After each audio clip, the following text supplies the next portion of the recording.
Thank you very much for inviting me to come back. This is the second time I've actually spoken at the MRN.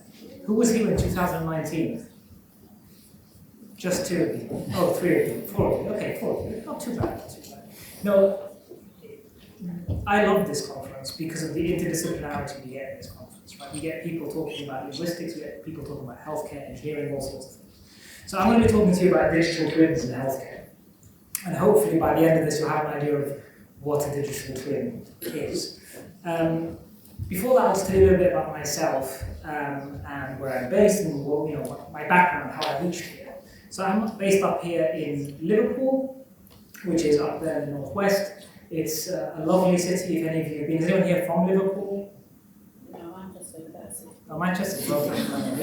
Okay, Liverpool's lovely, very nice place to be. And this map is for the benefit of any Londoners who don't know where it is. I spent about 12 years in Oxford, and that's how I know the MRN committee, like Mohammadi. I spent a long time here doing my undergraduate, PhD, postdoc. I took some time out in between. I went down for about a year in Southampton, and I worked for a year in the NHS, so not in a university, but in a hospital. And I very quickly kind of ran away from working in hospitals. I found research in hospitals very difficult. I much preferred the resources the university environment had. And I grew up in this lovely part of the UK. Does anyone who doesn't know me know where this is? Wales. Yeah, where in Wales? Gower. What? Gower. Gower, it is the Gower, yes. I grew up in Swansea, yes, in South Wales, and that's where City Bay is the Gower. One of the best beaches in the world. And my background itself, I am Libyan and Palestinian, so my grandmother is Palestinian, and my mother is fully Libyan. I never lived there, but I visit quite often, and so that's kind of, that's my background. Welsh Arab, as I like to call myself. So why am I a researcher? I always like to start with this, why am I here? So when I was 6 years old, my dad bought me a Super Nintendo. And with the Super Nintendo, I had Super Mario World, and then Yoshi's Island as well, which are two of the best games ever made. But that had absolutely nothing to do with why I'm a researcher. In actuality, I'm a researcher completely by accident. And as Professor Ali mentioned earlier, it was on this plan. I can plan as much as I want, but at the end of the day, I ended up here by accident. I finished my undergraduate. I had absolutely no idea what I was doing afterwards. I got an internship from the Oxford Career Service in India, in Delhi, and I spoke no Hindi, right? So I'm a Welsh Arab. I go to India, I lived there for 3 months. I learned some Hindi, I got by, I managed to squeak through. And while I was there, I thought, you know what, I hate working, so I'm going to go back to do a PhD because I liked university, it was chill.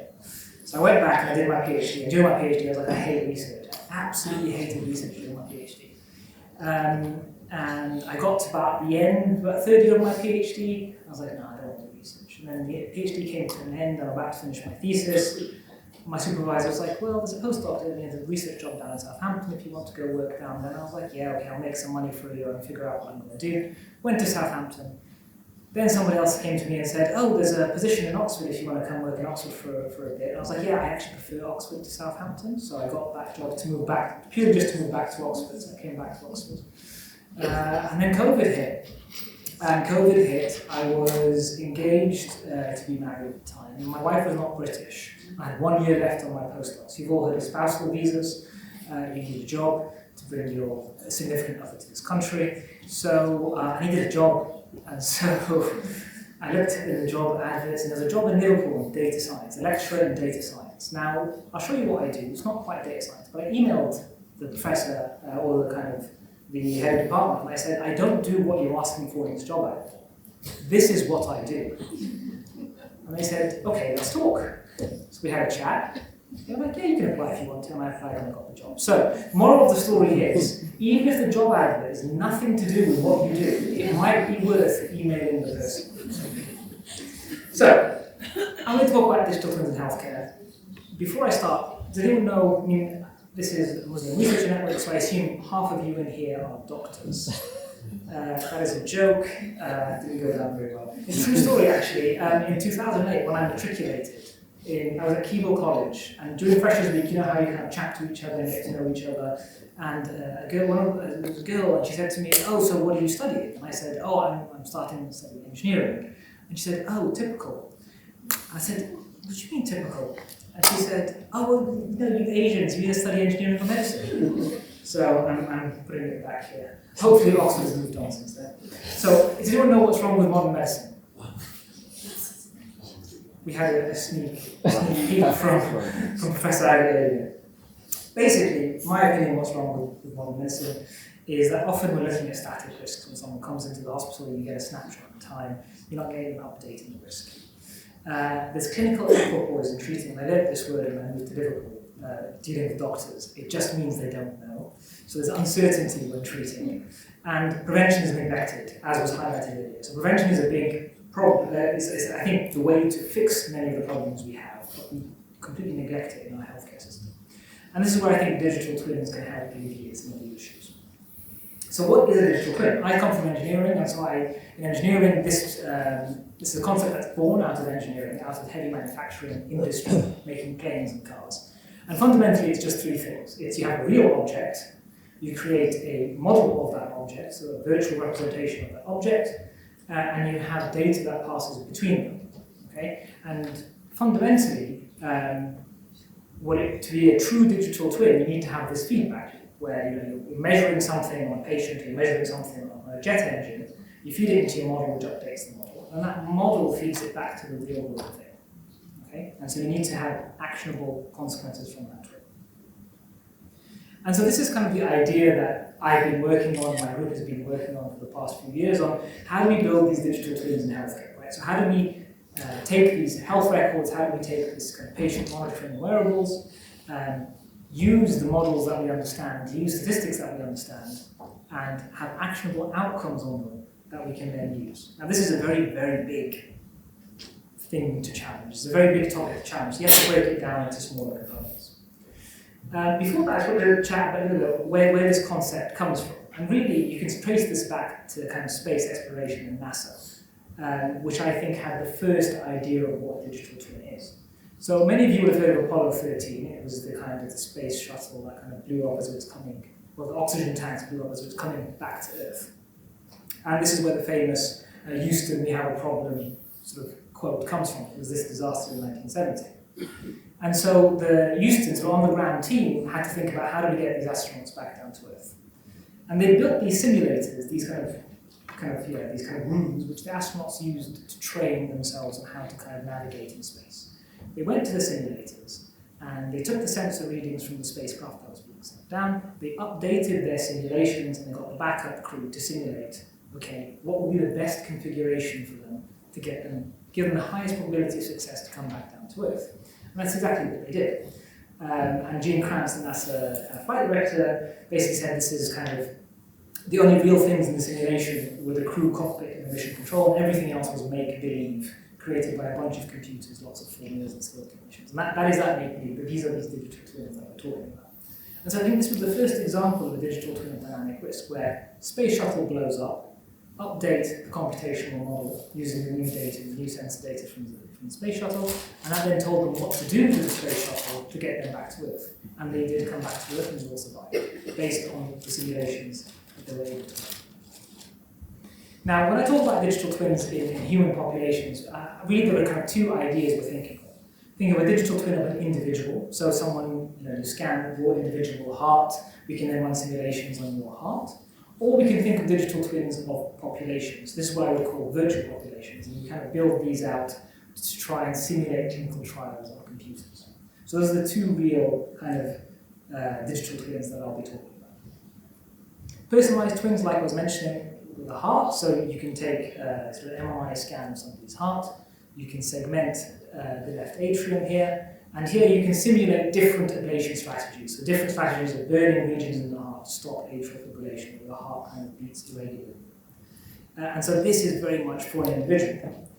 For populations, we can talk about in silico clinical trials, and this is a project I was a part of, a European project, where we were building completely computational clinical trials of stroke, right? Where we simulate brains, we simulate strategies like pulling the clot out of the stent or giving them a drug, and kind of randomizing them into control arms. So this was the first of its kind of attempt at running these clinical trials on a computer. So in my group in Liverpool at the moment, we're kind of working in 4 real main themes, which is we're trying to predict responses to treatment for individuals. We're trying to look at aging, trying to use them as in silico test beds, or computational test beds. Can we see things in computers that we may not be able to measure in individuals?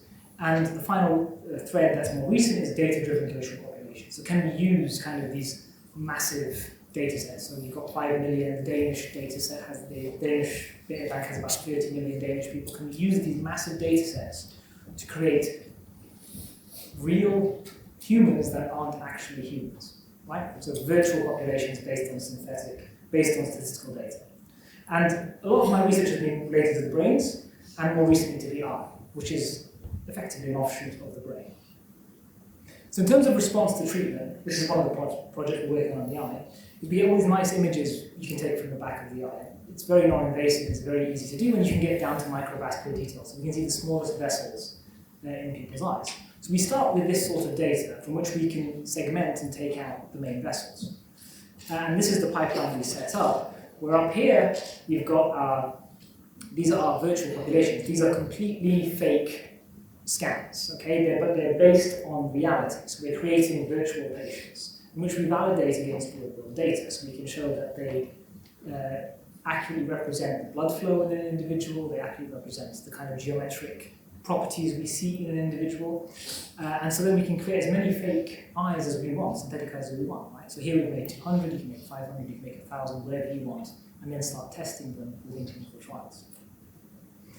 And we've gone beyond that now, and we're using those fake ones to develop segmentation algorithms where we can take this scan and extract your blood vessels in particular, and then run simulations of blood flow, oxygen transport, and eventually of drug treatment, right, to see if we can predict what will work best for you and for your specific morphology and your specific scans.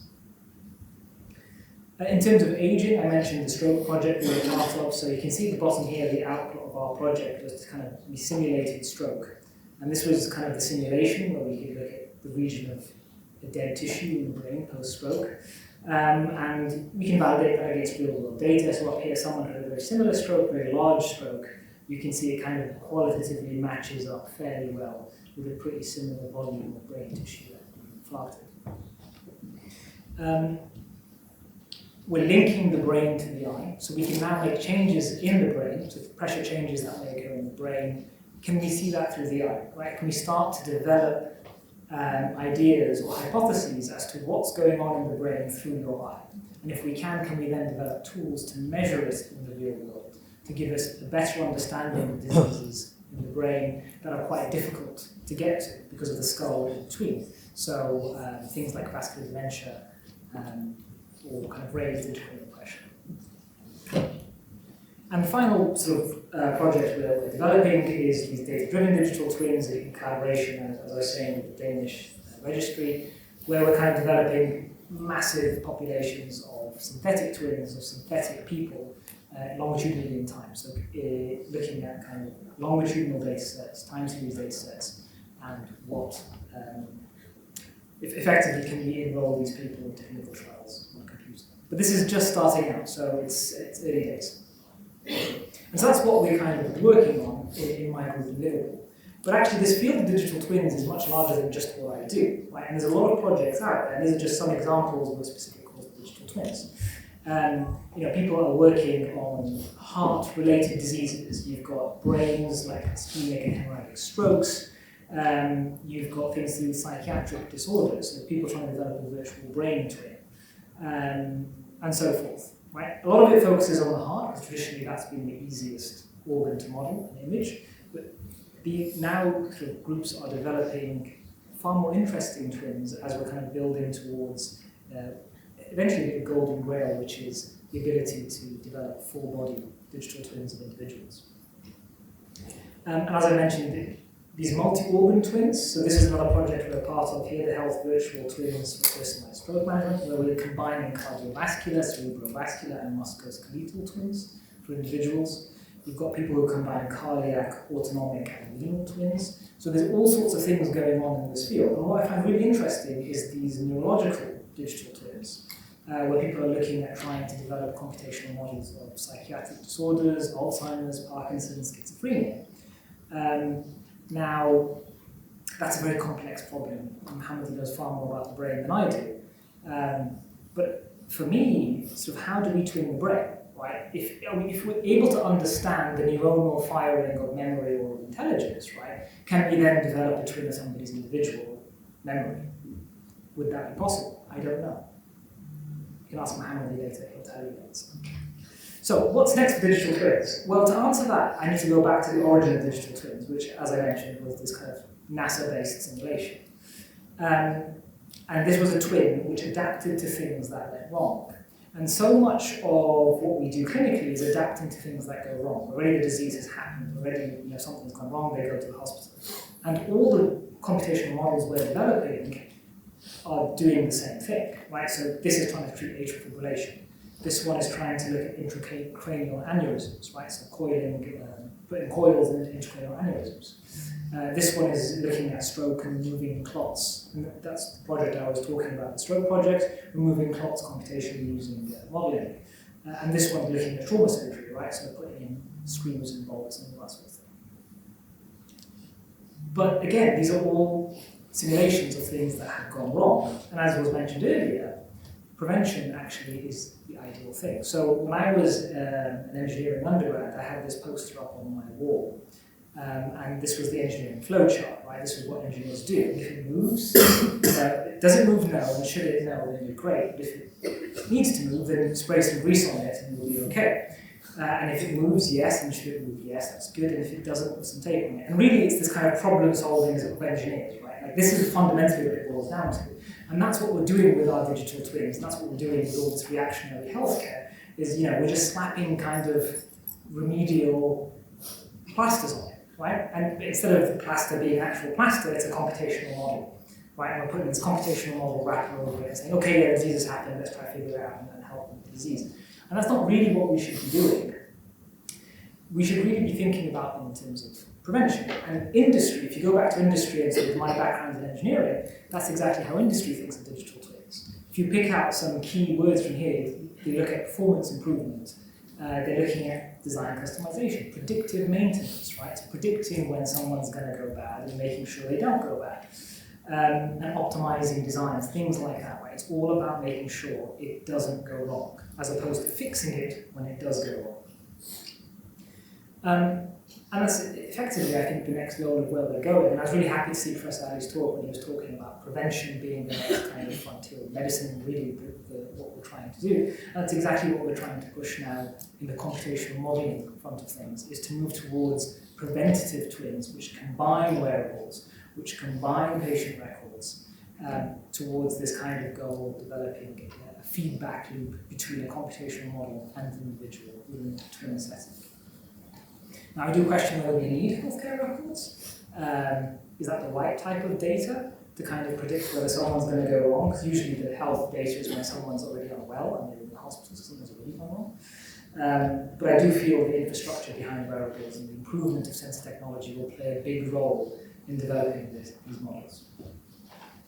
And it's crucial currently, and the only way to improve healthcare. And as you can see here, the burden of illness in the UK is growing, and then it will continue to grow until we figure out a way to include preventative ways. So yeah, there's never been a more exciting time to work with digital twins. Hopefully you have a bit of an idea as to what they are now. And preventative digital twins are the future. And I've always thought sort of a lot of modern medicine kind of stems back from kind of medieval Islamic kind of scholars kind of working on this, like Ibn Sina and stuff like that. And so we are kind of pushing that next frontier. I think as Muslims we should be pushing that next frontier in technology, medicine, and even being a researcher. I'm always like to see Muslims in positions of leadership, right? And positions are where they have some influence. And I give you an example for myself, where I had a master's student come start with me, and he was a Muslim man, and he said to me, "Are you Muslim?" And I was just like, yes, I'm Muslim. We allocated their supervisors in Liverpool. oh, amazing, that's fantastic. And he was so excited to do a project now. And before he was like, really didn't want to do it. He's like, I really didn't want to do a project. I had no interest in doing any sort of research. But now he had a Muslim supervisor. He had this kind of commonality. He was happy to have somebody in that position which can now guide him in research. And I think that's a really important part of being a Muslim researcher, being Muslim leadership, is you are able to kind of engage and kind of help the younger generation kind of, do these things. Yeah, are able to kind of do research and motivate them to enter these positions of leadership. So yeah, thank you very much for listening. If you need to get in touch.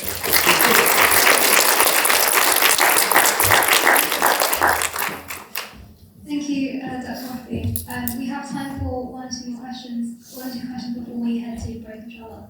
So I saw that hand up first. Who's here? One is black. Sorry, the other mic's just not.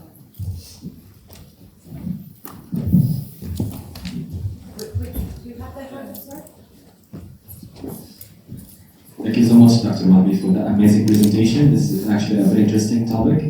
And I'm new in the UK, so sorry that's a simple question. So I have two simple questions. The first one is, are you affiliated with the NHS? So do you apply your results in the NHS or the healthcare sector physically? The second one is, regarding the preventative healthcare digital twins, do you plan to incorporate the screening programs into your programs in order to help with that prevention? Talking about it. Yeah, so with affiliation, yes, so I am affiliated with the local universities, and at the moment it's a one-way street where we're taking data from there and building these models. Eventually we want to introduce that feedback where we can actually at least observe whether these models produce what we expect to see in the data. Right? We haven't reached that feedback yet. And in terms of screening, I haven't thought about it, if I'm honest with you. I haven't thought about whether to incorporate screening yet. But in terms of just, if it's just large data sets, then that's great. Yeah, any data is good data, in my opinion. Okay, great. One last question.